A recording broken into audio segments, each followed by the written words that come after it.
নমস্কার দর্শক বন্ধুরা। আজকে প্রধান খবর, পাকিস্তান ও সৌদি আরবের মধ্যে নতুন প্রতিরক্ষা চুক্তি। এখন প্রশ্ন উঠছে, ভারত পাকিস্তানের মধ্যে যুদ্ধ হলে কি সৌদি আরব পাকিস্তানের পাশে দাঁড়াবে, নাকি এই চুক্তি আসলে অন্য কোনো দেশকে লক্ষ্য করে করা হয়েছে? বুধবার পাকিস্তানের প্রধানমন্ত্রী শাহবাজ শরীফ গিয়েছিলেন সৌদি আরবে। সেখানে যুবরাজ মোহাম্মদ বিন সালমানের সঙ্গে তিনি এই প্রতিরক্ষা চুক্তি স্বাক্ষর করেন। খবর প্রকাশ্যে আসতেই নয়াদিল্লি সতর্ক হয়ে যায়।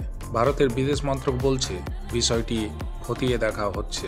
চুক্তিতে বলা হয়েছে, যদি সৌদি আরব বা পাকিস্তানের মধ্যে কোনো এক দেশ বাইরের আক্রমণের শিকার হয়, তবে দুই দেশই একে অপরের পাশে দাঁড়াবে। সরাসরি ভারতের নাম নেই, কিন্তু বিশেষজ্ঞরা মনে করছেন এতে ভারতের চিন্তা বাড়তে পারে, কারণ অতীতে ভারত পাকিস্তান সীমান্তে সংঘর্ষে জড়িয়েছে।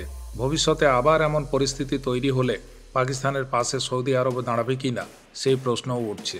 তবে সৌদি কর্মকর্তারা জানাচ্ছেন, ভারতের সঙ্গে বিবাদে তারা জড়াতে চান না, বরং পাকিস্তান ও ভারতের সঙ্গে একসঙ্গে বন্ধুত্বপূর্ণ সম্পর্ক রাখতে চান। অনেকে আবার মনে করছেন এই চুক্তি আসলে ইসরায়েলকে লক্ষ্য করে। পশ্চিম এশিয়ার একমাত্র পারমাণবিক শক্তিধর দেশ ইসরায়েল। অনেকদিন ধরে প্যালেস্টাইন ও হামাসের সঙ্গে তাদের যুদ্ধ চলছে।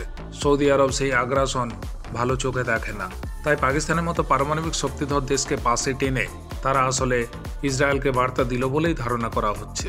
এবার ভারতের প্রতিক্রিয়া। বৃহস্পতিবার সকালে বিদেশ মন্ত্রক জানায়, এটি দুই দেশের দীর্ঘদিনের সম্পর্কের আনুষ্ঠানিক রূপ।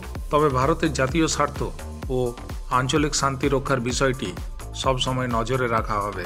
পাকিস্তান ও সৌদি আরবের সম্পর্ক অনেক পুরানো, দুদেশই মুসলিম প্রধান। সৌদিতে এখনও 1.5 থেকে 2,000 পাকিস্তানি সেনা মোতায়েন রয়েছে। তারা সৌদি বাহিনীকে সাহায্য করে। পাকিস্তানকে নিয়মিত ঋণও দেয় সৌদি। সম্প্রতি $300 কোটি ঋণ দিয়েছে তারা। এছাড়া বাণিজ্যেও দুই দেশের সম্পর্ক বেশ গভীর। শুধু তাই নয়, গত মে মাসে ভারত পাকিস্তান সংঘর্ষের সময় সৌদি আরব শান্তির ডাক দিয়েছিল। তাদের প্রতিনিধি দিল্লিতে এসে উভয় দেশকে সংযম দেখাতে বলেছিলেন। সব মিলিয়ে বোঝা যাচ্ছে, সৌদি আরব পাকিস্তানের সঙ্গে চুক্তি করলেও ভারতের সঙ্গে সম্পর্ক খারাপ করতে চাইছে না। কিন্তু ভবিষ্যতে যদি ভারত পাকিস্তান সংঘর্ষ আবার শুরু হয়, তখন সৌদি আরব কাকে সমর্থন করবে সেটাই এখন বড় প্রশ্ন। অবশ্য এই বিষয়ে আপনারা কি মনে করেন, আপনাদের মতামত অবশ্যই কমেন্টে জানান।